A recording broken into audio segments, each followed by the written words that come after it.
Good day, students. Welcome to part 4 of the Algebra 2 CST review questions. We're going to be going over questions 61 to 65 in this series. Okay. Now, the main focus here is basically on radioactive growth, decay, exponential growth, and also exponential decay. All right. So let's go ahead and take a look at question number 61. Remember that you can gain access to these documents I'm working on here if you go to math.chef.com/testprep, and then under Algebra 2 CST you can download this document. Alright, so 61 says a certain radioactive element decays over time according to the equation y equals a times 1/2 to the t over 300, where a is the number of grams present initially and t equals time in years. If 1,000 grams were present initially, how many grams will remain after 900 years? So in this problem, we're dealing with a radioactive decay, okay? And one easy way to identify radioactive decay is that the growth rate is always less than 1, okay? The absolute value of the growth rate is always less than 1.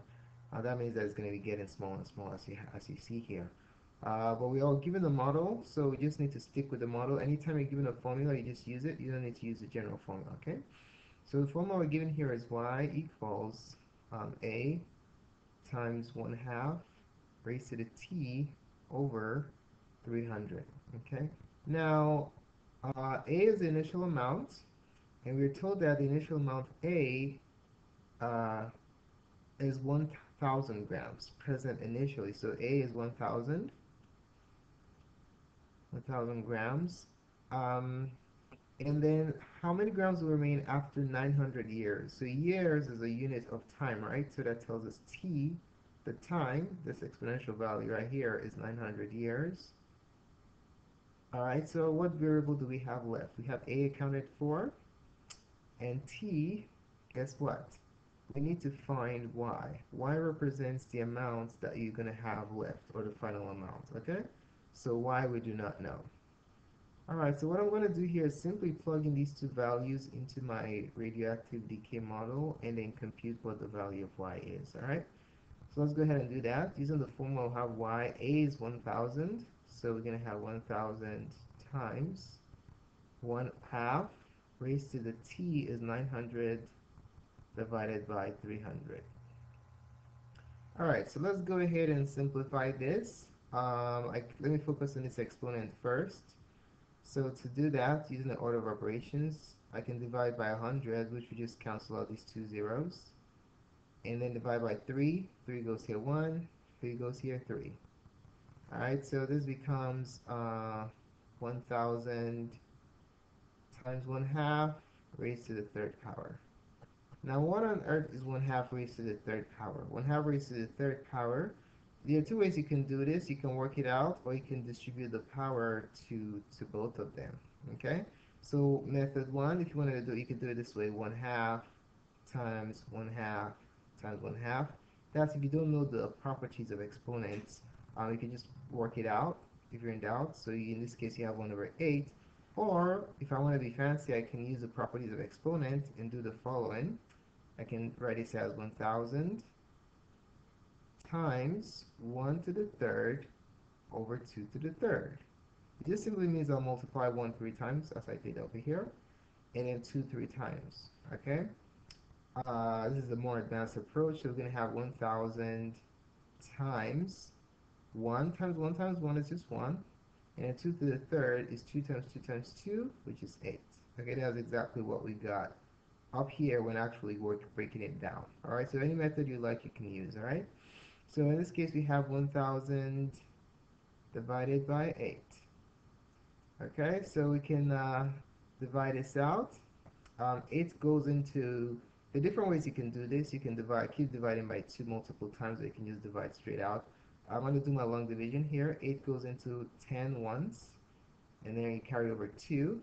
8 goes into 20 twice, remainder 4, and then 8 goes into 45 times. Okay, so your answer is 125.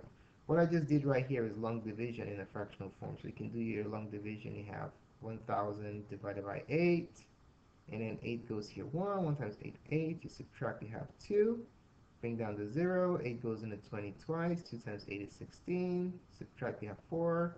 Bring down the 0. 8 goes into 45 times. 125.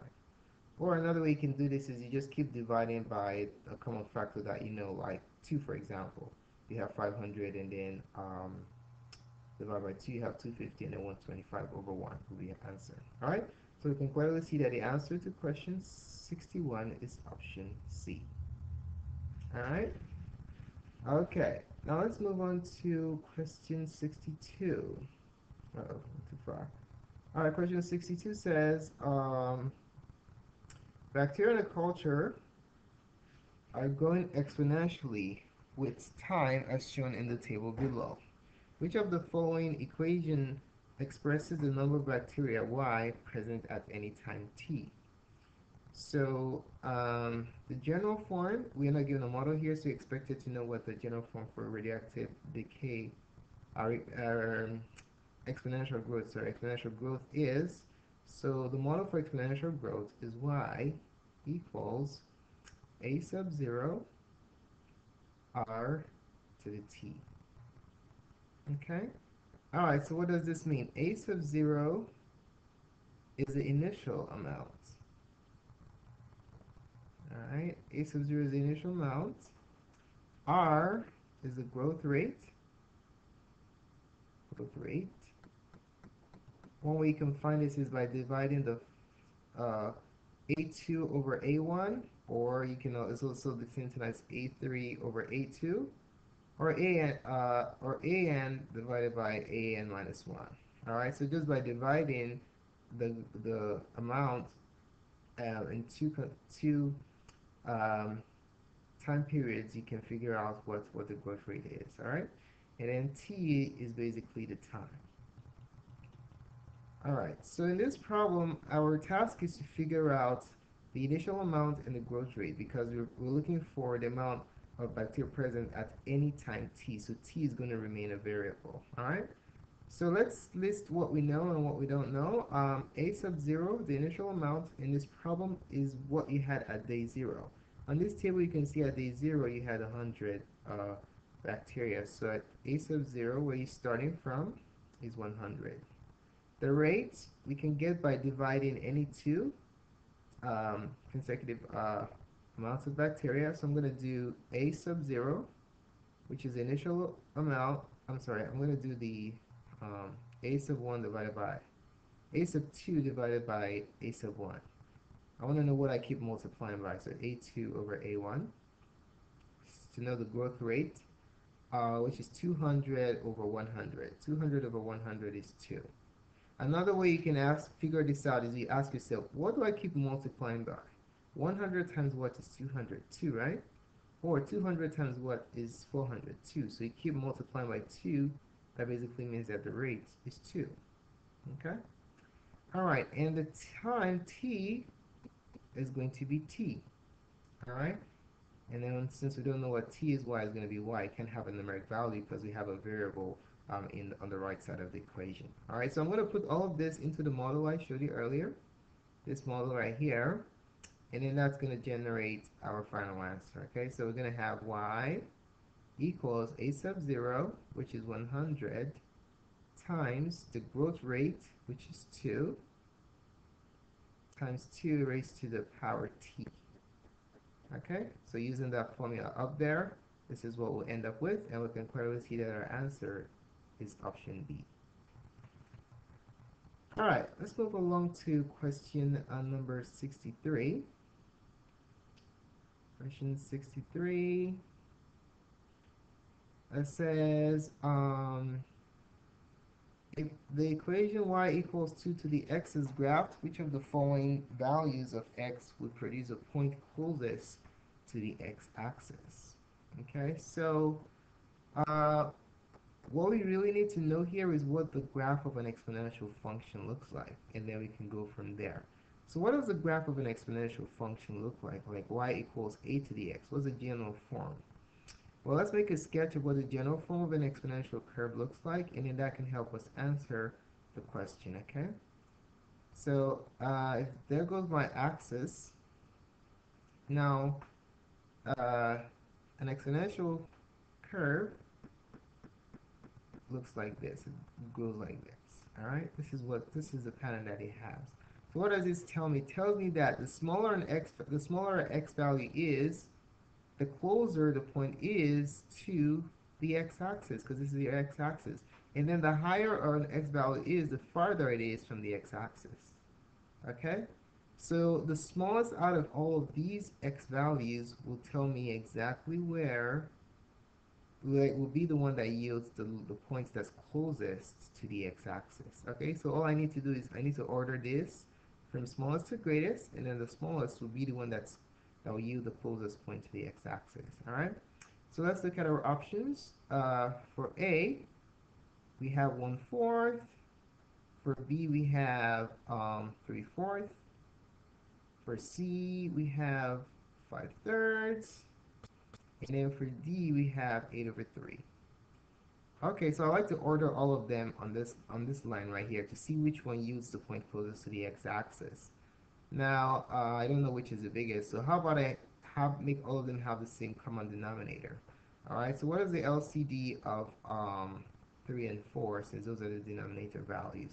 The LCD of 3 and 4, since they're both co-prime, or they're both prime numbers, you can multiply them together, is 12. LCD is 12. So I want to make all the denominators 12 so I can compare the numerator to see which is bigger and smaller. All right, so for this, I'll times by 3 top and bottom, and that's going to give me 3/12.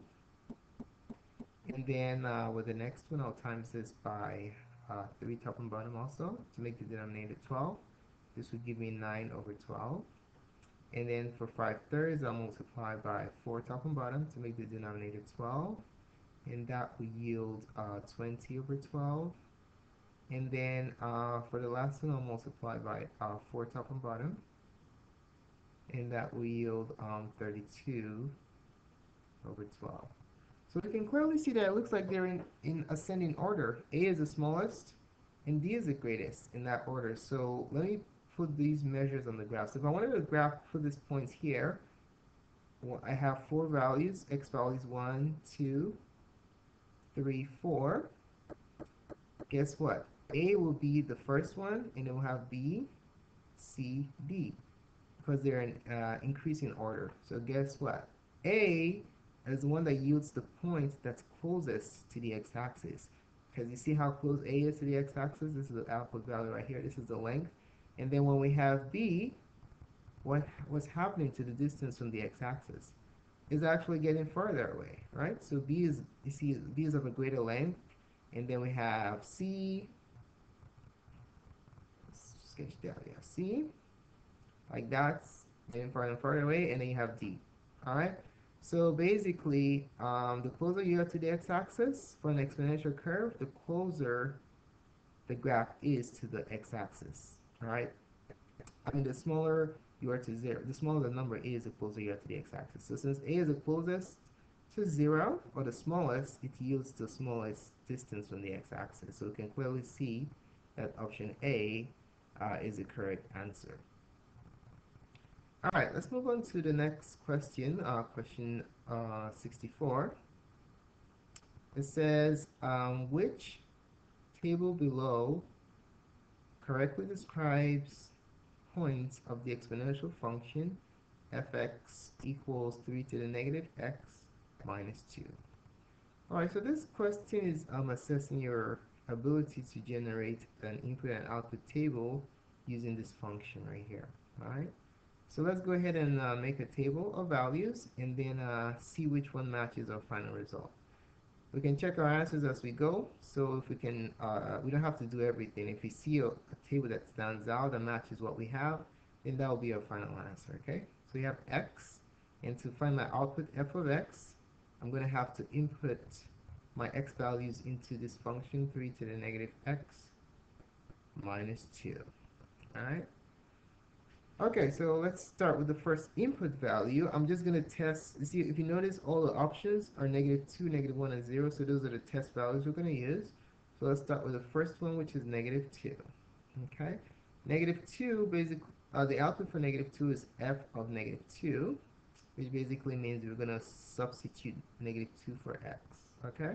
So we're going to have 3 minus -2 minus 2, okay? All right, now let's focus on the exponent and simplify that first. 3, remember minus times minus is plus, so we have a slash and dash situation here. So it's 3 squared minus 2. 3 squared is 9. 9 minus 2 is 7. So when x is -2, f of x is 7. Okay? Let's see if that is sufficient to determine our answer. Do we have any the option that has an output of 7 for an input of -2? No, no, no, yes. This is the only one, so that's kind of easy, so our answer is option D. Alright, so this one basically just make your table of values and just plug and chug. Had it been that I had 2 with the same output of 7, I'll move to the next -1, test it out, and then if I have another overlap, and then I go to 0. When I exhaust all the inputs, I should have the correct answer. Alright? Okay. Let's take a look at question number 65. Question 65 says, in 1977, the population of a small town was 700. If the annual rate of increase is about 0.08%, which value below expresses the population 5 years later? Alright, so to do this, we need to remember our model for population growth. So the model for population growth, P, is equal to the initial amount, initial population, P sub 0, times 1 plus the growth rate raised to the T. Alright, T is basically the number of years. So there you have it. Alright, so P sub 0 is the initial amount, initial population. So the initial population is what in this problem? 700. It's a pretty small town. The growth rate in decimal form. You got to be really careful here. It has to be in decimal form. It's given to us in percentage. So what is 0.8% in decimal form or in mathematical form? 0.8%. If I wanted to convert this to decimal, I'll have to move the decimal point forward 2 places, okay? So look at 0.8% as 0.8 over 100, okay? If I wanted to make this over 1, I'll have to move the decimal point of the 100 forward twice, right? 1, 2. So it's over 1. So whatever I do to the bottom, I have to do to the top. So move the decimal point, advance it forward 2 places, 1, 2. Stop right there. So 0.8% is the same thing as 0.08. Okay? So that equals 0.008. Sorry, 0.008. 0.008 is the same thing as 0.8%, and 0.8% is the same thing as 0.8 over 100. All right? So the growth rate, please, please, please change it to decimal first, is going to be 0.008. All right? Even if you messed it up a little bit, you still get the right answer if you use this formula correctly. Okay, and then T's, how long was it, are we looking at, was a time frame here? It's 5 years later. It's stated here 5 years later. Okay? All right, so let's go ahead and create our model. So our model, our final amount P is going to be the initial amount 700 times 1 plus 0.008 raised to the 5th power. Let's simplify it not too much. It's going to be 700, put that in parentheses, times 1.008 raised to the 5th power. Alright, and our answer is going to be option D.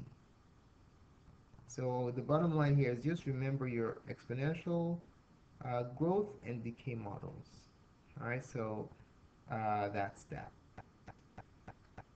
Thanks so much for taking the time to watch this presentation. Feel free to subscribe to my channel by clicking up here, and you can click like if you liked this presentation. And please post a comment to let me know what you think. More clips, like the next parts to this review series, can be found on mathclearserve.com. Thanks again and have a wonderful day.